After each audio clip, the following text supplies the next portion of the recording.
Climatology में हम लोगों ने कुछ बेसिक्स ऑफ एटमॉस्फेयर के बारे में पढ़ लिया था।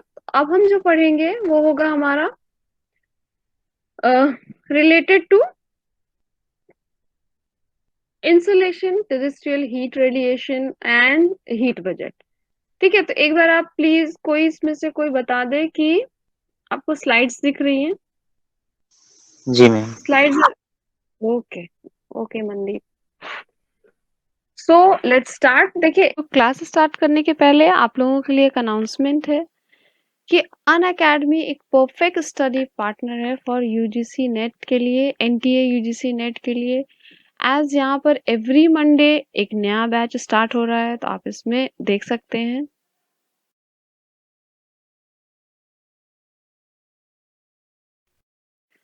अब यहाँ पर आपको प्लस सब्सक्रिप्शन मिलेगा, इंडिया के बेस्ट एजुकेटर्स मिलेंगे, लाइव क्लासेस मिलती हैं, इंटरैक्टिव लाइव क्लासेस होती हैं जहाँ पर आप कोई भी क्वेश्चन पूछ सकते हैं। एट द सेम टाइम आप वहाँ पर जो भी आपको क्वेरीज होती हैं वो पूछ सकते हैं। साथ में आपको स्टडी मटेरियल भी प्रोवाइड किया जाता है। So why not Unacademy. अब आप देख सकते हैं कि इंडिया के बेस्ट एजुकेटर एनटीए नेट के यहाँ पर पढ़ा रहे हैं। हर सब्जेक्ट के लिए आपको बेस्ट एजुकेटर मिलेगा, whether it is geography, whether it is paper 1, whether it is paper 2, कोई भी सब्जेक्ट के लिए आप यहाँ पे देख सकते हैं कि इंडिया के बेस्ट एजुकेटर्स यहाँ पर आपको एजुकेट करेंगे, आपको गाइड करेंगे, आपको कैसे आगे एक्सेल करना है वो बताएंगे।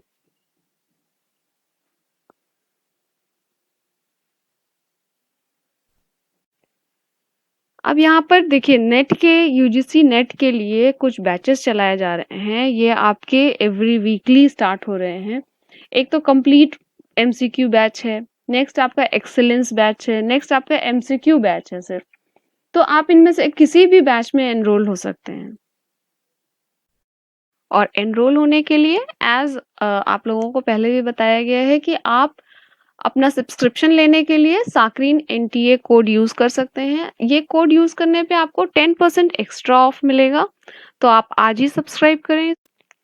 एक अनाउंसमेंट आप लोगों के लिए ये है कि 14 फेब को एट 2 PM डॉक्टर शशि के शर्मा के साथ एक फिलोंथ्रोपिक डिस्कशन होगा, जो कि एक्सक्लूसिव डिस्कशन होगा ऑन रिसर्च एंड पीएचडी के बारे में। And he received Best Scientist Award in 2018 and have 22 years of experience in research field. That means कि इनको कितना ज़्यादा रिसर्च फील्ड में एक्सपीरियंस होगा, यू कैन अंडरस्टैंड। तो जो भी नेट जेआरएफ की तैयारी कर रहे हैं, अल्टीमेटली हमें रिसर्च में जाना है, तो रिसर्च के बारे में हमको अच्छे से पता होना चाहिए। तो उसके बारे में ये हम सारी जानकारी यहाँ पे मिल सकती है हमको थ्रू डॉक्टर शशि के शर्मा।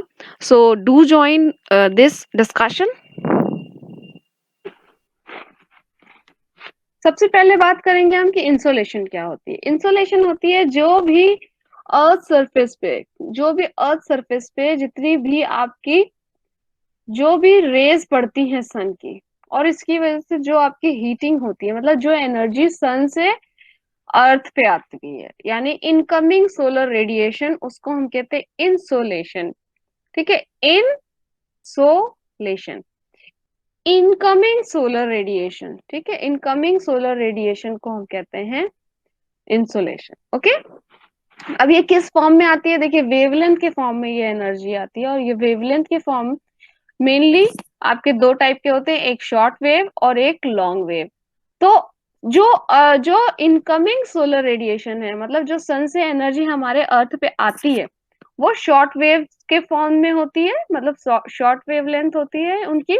और जो अर्थ से ऊपर की तरफ जाती है, मतलब कि आपके अर्थ भी रेडिएट करती है एनर्जी, और जो अर्थ से रेडिएट होके एनर्जी वापस जाती है वो in the form of long wave energy होती है। ठीक है, दैट मीन्स कि अर्थ पे एनर्जी, मतलब सन की एनर्जी आई, सन की रेडिएशन आई, अर्थ ने इसको कुछ एब्जॉर्ब किया।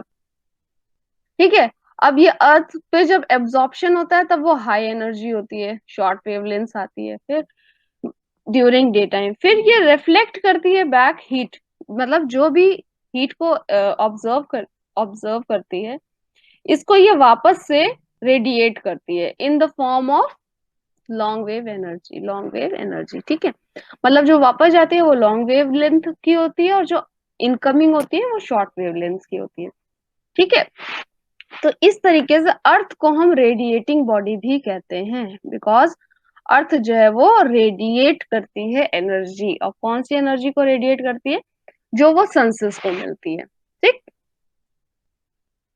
तो अब आपका ये है कि रेडिएशन कहाँ से होता है। टेरेस्ट्रियल रेडिएशन का क्या मतलब होता है? टेरेस्ट्रियल रेडिएशन का मतलब होता है कि जो आपकी अर्थ सरफेस है, मान लीजिए ये, तो यहाँ से एनर्जी वापस जब जाती है तो यहाँ बीच में ये एटमॉस्फेयर है, ठीक है। तो एटमॉस्फेयर में ये एनर्जी कुछ एब्जॉर्ब होती है और यहाँ पर ये एटमॉस्फेयर को भी ये गर्म करती है। फिर धीरे धीरे करके जब ऊपर जाती है तो ये टेरेस्ट्रियल रेडिएशन क्यों इंपॉर्टेंट है, यहाँ पे बात ये है कि टेरेस्ट्रियल रेडिएशन क्यों इंपॉर्टेंट है, क्योंकि जितनी एनर्जी सन से अर्थ को मिली, फिर अर्थ से ये वापस जब जा रही है एनर्जी, तो यहाँ पे ये लॉन्ग वेव रेडिएशन है। जब लॉन्ग वेव रेडिएशन है तो इसको थोड़ा टाइम भी ज्यादा लगेगा ऊपर जाने में, तो इससे जो है एटमॉस्फेयर जो है वो हीटअप ज्यादा हो जाता है, ठीक है, पर्टिकुलरली। और जो अगर ग्रीन हाउस गैसेस हैं तो उससे और ज्यादा हीटअप हो जाता है।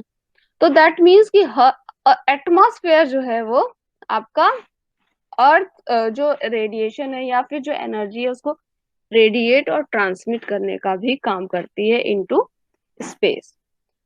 नेक्स्ट अब ये बात आती है आपकी जो यहाँ पे जो बात आती है कि जितना रिसीव करती है एनर्जी, हीट एनर्जी, उतना ही वापस रेडिएट कर देती है, अर्थ कह लीजिए या फिर एटमॉस्फेयर कह लीजिए। तो इसकी वजह से क्या होता है, एक बैलेंस बना रहता है, एक इक्विलिब्रियम बना रहता है।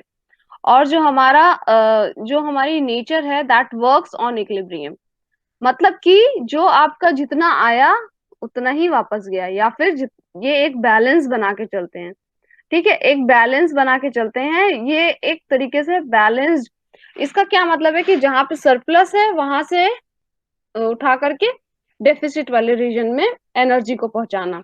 ये एक तरीके, इसी की वजह से ये हमारी नेचर जो है वो वर्क करती है, उसी पे फिनोमेना, ये एक नेचुरल फिनोमेना है।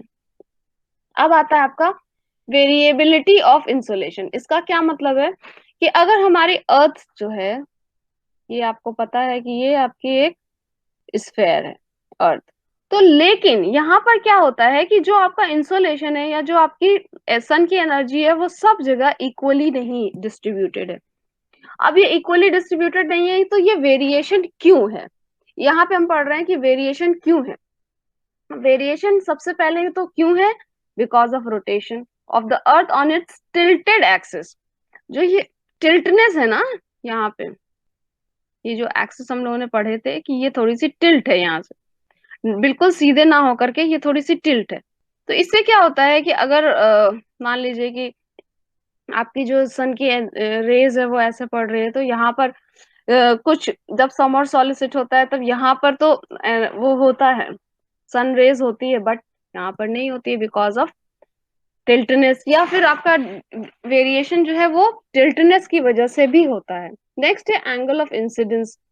एंगल ऑफ इंसिडेंस क्या है, यही जो आपका हम बता रहे थे, ये एंगल अगर ये बिल्कुल डायरेक्ट कहीं पर भी पड़ती है, सन की या कोई भी एनर्जी की, अगर ये डायरेक्ट एनर्जी पड़ रही है, डायरेक्ट रेस पड़ रही है, तो वहां पे एनर्जी अपने आप ज्यादा हो जाएगी एज कंपेयर टू स्लांटनेस। अब यहाँ पे जैसे कि अगर ये स्ट्रेट होता तो सब जगह एक जैसा पड़ता, बट यहाँ पे ये ऐसे है, कर्व है, तो यहाँ पे एनर्जी ज्यादा होगी और यहाँ पे कम होगी, बिकॉज यहाँ पर स्लांट हो गई सन रेज। नेक्स्ट है लेंथ ऑफ द डे। अगर लेंथ ऑफ द डे ज्यादा है तो इंसोलेशन ज्यादा होगी, लेंथ ऑफ द डे कम है तो इंसोलेशन कम होगी। अब लेंथ ऑफ द डे ज्यादा कहाँ पे होगी, जहां पे सनरेज ज्यादा देर तक रहेगी, और ज्यादा देर तक क्या रहेगी, यहाँ पे जहाँ पे डायरेक्ट सनरेज पड़ रहे हैं। नेक्स्ट है transparency of atmosphere. Transparency of atmosphere का मतलब है कि जहाँ पे क्लाउड्स थोड़े कम हो, या फिर फॉग थोड़ा कम हो, या फिर आपका जो डस्टी पार्ट है वो थोड़ा कम हो, जितना ही ज्यादा ट्रांसपेरेंट होगा एटमॉस्फेयर उतना ही ज्यादा जो एनर्जी है वो पेनेट्रेट करेगी और अर्थ सरफेस पे आके हिट करेगी। अदरवाइज क्या होगा कि एटमॉस्फेयर में ही वो एनर्जी जो है वो ट्रैप हो जाएगी, ठीक है। या फिर अगर क्लाउड्स होंगे तो वो पूरी तरीके से सनरेज को अंदर नहीं आने देते हैं, तो इसलिए वहां पे भी प्रॉब्लम होती है, या फिर वापस भी नहीं जाने देते हैं, इसीलिए भी वेरिएशन होता है, इसीलिए बोलते हैं ना क्लाउडी नाइट पे गर्मी ज्यादा होती है as compare to clear nights. ठीक है, क्लियर नाइट्स में कोल्डनेस ज्यादा होती है बिकॉज आपका जो रेडिएशन है वो ज्यादा होता है as compare to cloudy nights. Next है आपका configuration of land in terms of topography.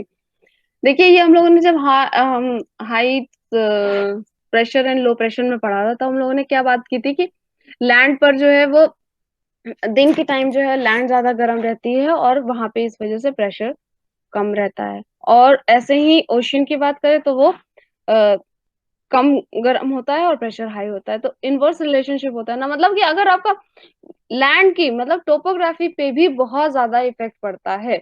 ऐसा भी होता है कि रॉक्स, कुछ रॉक्स में भी डिफरेंस आता है, कुछ रॉक्स जो है वो ज्यादा हीट रेडिएट करती हैं as compare to others. Soil आपकी कम रेडिएट करती है, रॉक्स आपकी ज्यादा रेडिएट करती हैं। तो इस तरीके से कॉन्फ़िगरेशन ऑफ लैंड भी बहुत ज्यादा इंपॉर्टेंट रोल प्ले करता है इन इंसुलेशन या फिर वेरिएशन इन इंसुलेशन की बात करें तो। ठीक है, यहाँ तक सबको सबको समझ में आया। नेक्स्ट है आपका एल्बिडो। एल्बिडो क्या होता है? एल्बिडो का मतलब होता है जितनी एनर्जी डायरेक्ट हो गई, ठीक है, मतलब जितनी एनर्जी स्पेस में रेडिएट हो गई बिना कहीं पे ट्रैप हुए, वो होता है आपका albedo. This is the amount of insolation reflected by the body. जितना रिफ्लेक्ट कर दिया बॉडी, किसी भी बॉडी ने, उसको हम कहते हैं एल्बिडो। ठीक है, तो यहाँ पे हम कह सकते हैं, ये तो मतलब डेफिनेशन ही है। इसका जो वेरिएशन होता है, मतलब इसका जो हम ये देखते हैं कि कितना एल्बिडो हुआ या कितना रिफ्लेक्शन हुआ, ये होता है आपका 0 to 1 के बीच में। 0 का मतलब पूरा एब्जॉर्ब कर लिया और वाइट का मतलब पूरा का पूरा रिफ्लेक्ट कर दिया, इसीलिए इसको वो। अब इसका वेरिएशन क्या होता है कि ब्लैक, जो हम लोग ब्लैक एंड व्हाइट पढ़ते हैं, ये क्या है, ब्लैक जो है वो पूरा एब्जॉर्ब कर लेता है एनर्जी को। ठीक है, और व्हाइट जो है वो पूरी तरीके से रिफ्लेक्ट कर देता है, ज्यादा रिफ्लेक्ट करता है। तो दैट मीन्स कि जितनी भी व्हाइट चीजें होंगी या फिर जितने व्हाइट से हम ब्लैक की तरफ जाएंगे उतना ही एल्बिडो क्या होगा, कम होता जाएगा। और अगर हम ब्लैक से व्हाइट की तरफ जाएंगे तो एल्बिडो बढ़ता जाएगा। ठीक है, इसको आपको ध्यान रखना है। तो अगर 0 है एल्बिडो, दैट मीन्स कि completely white, black sorry, meaning black. और 1 है तो that means completely white. 0 means the surface is perfect absorber, यही जो अभी हम लोगों ने बात किया। अगर 0 है तो कंप्लीटली एब्जॉर्बर मतलब ब्लैक। ओके, ब्लैक का क्या मतलब हुआ, 0। और इसीलिए उसको हम कहते हैं ब्लैक बॉडी। ब्लैक बॉडी हम लोगों ने जनरली पढ़ा है कि सन की एनर्जी को वो ज्यादा ट्रैप कर लेते हैं, तो दैट मीन्स कि वो ज्यादा एब्जॉर्ब करते हैं, इसीलिए उसको हम ब्लैक बॉडी कहते हैं। अब आपका एग्जाम के लिए जो इम्पोर्टेंट है वो है ये चीज, इसको आपको रटना है, पूरा नहीं तो एटलीस्ट 5 to 6 नीचे वाले, एंड लीस्ट बहुत ज्यादा इंपॉर्टेंट है। तो इसलिए आपको ये चीजें पता होनी चाहिए कि किसमें कम एल्बिडो होता है, किसमें ज्यादा एल्बिडो होता है। जैसा कि अभी हम लोगों ने पढ़ा ब्लैक एंड व्हाइट, अगर आप थोड़ा सा भी ध्यान लगाएंगे तो जो चीजें ज्यादा व्हाइट है वो ज्यादा एल्बिडो होगा उसका, ये ध्यान रखना है। ठीक है, तो ये आपका ग्राफिकल रिप्रेजेंटेशन दिया है कि एल्बिडो क्या होता है। यहाँ पे एनर्जी सन की आ रही है और ये फिर एब्जॉर्ब हो रही है, और यहाँ से मतलब कुछ एनर्जी एब्जॉर्ब हो रही है और कुछ एनर्जी डायरेक्टली रिफ्लेक्ट हो जा रही है। आप यहाँ पे ये रेज की विड्थ देख सकते हैं, दैट मीन्स कि ये जितनी एनर्जी आई उतनी पूरी नहीं रिफ्लेक्ट हुई है, कुछ एनर्जी एब्जॉर्ब हो गई और कुछ एनर्जी रिफ्लेक्ट हो गई। ठीक है, बाद में ये रेडिएट होती है एनर्जी, हीट बजट जो हम आगे पढ़ेंगे। बट एल्बिडो क्या होती है, तुरंत रिफ्लेक्ट हो गई एनर्जी। ठीक, तो आप यहाँ पे देख सकते हैं सबसे ज्यादा जो एल्बिडो होता है वो होता है आपका फ्रेश स्नो का। फ्रेश स्नो मीन्स जो पूरी आपकी ताजी बर्फ होती है वो पूरी व्हाइट होती है। तो ज्यादातर व्हाइट चीजें ज्यादा एमिट करेंगे और ज्यादा आपकी एल्बिडो होगा। तो यहाँ पे आप देख सकते हैं दैट इज नियर टू 1। ठीक, तो फ्रेश स्नो में सबसे ज्यादा एल्बिडो होता है, फिर उसके बाद ocean ice, then new concrete, net desert, sand. Sand अक्सर के पूछते हैं, सैंड आपका कहीं कहीं पे अक्सर के एग्जाम में होता है कि सैंड का एल्बिडो जो है वो किसी से कम है किसी से ज्यादा है, वो कहीं पे दे देते हैं। तो ये आपका यहाँ पे भी एल्बिडो ज्यादा ही होता है as compare to soil and grass. ठीक है, तो फिर उसके बाद ग्रास है, फिर सॉइल है, फिर ट्रीज है, फिर उसके बाद ये सारी चीजें हैं। तो आपको ये सारी चीजों को ध्यान में रखना है और स्पेसिफिकली याद रखना है क्या, कि स्नो, आइस, फिर उसके बाद आपका सैंड को याद रखना है, फिर ग्रास को याद रखना है, और फिर उसके बाद सारी आपकी ट्रीज हैं। ठीक, so that's all for today. Thank you so much. आप हमारे टेलीग्राम ग्रुप को जरूर ज्वाइन कर लीजिए, वहां पे आपको डेली क्विजेस मिल रहे हैं, आप उसको सॉल्व कीजिए ताकि आपको भी पता चले कि कितना आप बेटर परफॉर्म कर रहे हैं, कहाँ पर आपकी लूप होल्स हैं, किन क्वेश्चंस में डाउट्स हो रहे हैं। तो वो आपको धीरे धीरे करके डिस्कशन कीजिए, वहां पे ग्रुप है आपका, इतने सारे बच्चे हैं, आपस में भी आप डिस्कस कर सकते हैं। तो आप इस टेलीग्राम ग्रुप को जरूर ज्वाइन कर लीजिए। हमें इंस्टाग्राम पे फॉलो कीजिए, ऑलवेज राइज यूजीसी नेट पे। हमारे चैनल को लाइक कीजिए, शेयर कीजिए, सब्सक्राइब कीजिए। Thank you so much.